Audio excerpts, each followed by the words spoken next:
I'm going to demonstrate how the return system works in Garage Hive. So the terminology for a return in Garage Hive is something called a purchase return order.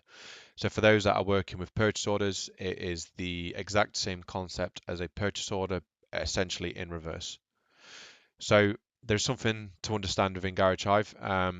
The system will understand the difference between something that you intend to return, something that you have returned, and something that you have returned but you're awaiting a credit note for. So I'm just going to go ahead and create a purchase return order. To do so, from the home page, you go purchasing, purchase return orders.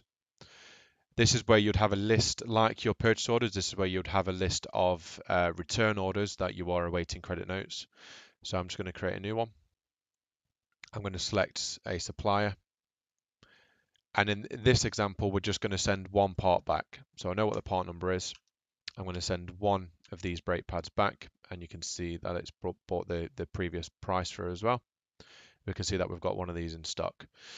So what you can also do in Garage Hive is actually send multiple parts back on the same return order. Even if I've bought 10 parts from one supplier on 10 separate purchase invoices, I can return them on one return order. So it's quite common practice for you to have a returns bin for selected suppliers that just gets filled with parts over the space of a week, let's say, and you want to send all of these parts back at the same time on one return.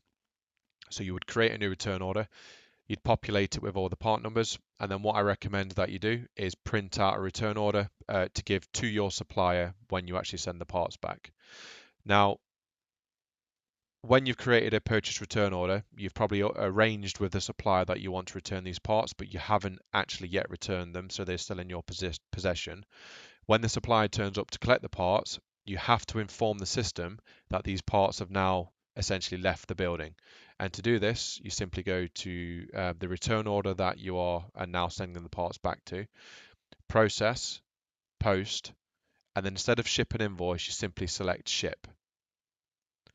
And you'll see here that this column now, instead of it saying return quantity to ship 1, it's saying that the amount shipped is 1, but you are still awaiting to invoice the shipped parts.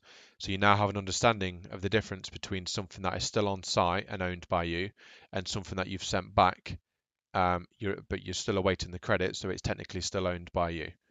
Now, if we come out of this return order, you can see that this is just sat here. So let's fast forward a couple of days and the supplier has actually sent you the credit note out now. So you go back to the return order. Hopefully the credit note matches the return order. If it doesn't, there's a different process to go through, but 9 times out of 10, the credit note will match this return order like for like, especially if you gave them a copy of the return order. So all we do now is make sure that the amount matches. So just like a purchase order, you've got to make sure the amount matches. You put the credit memo reference number in here. So it's just going to be the reference number off the document. You've got to make sure the document date matches. So it could be the day before. It doesn't really matter, but the document date's got to match. The reference number's got to match, and the amount has to match.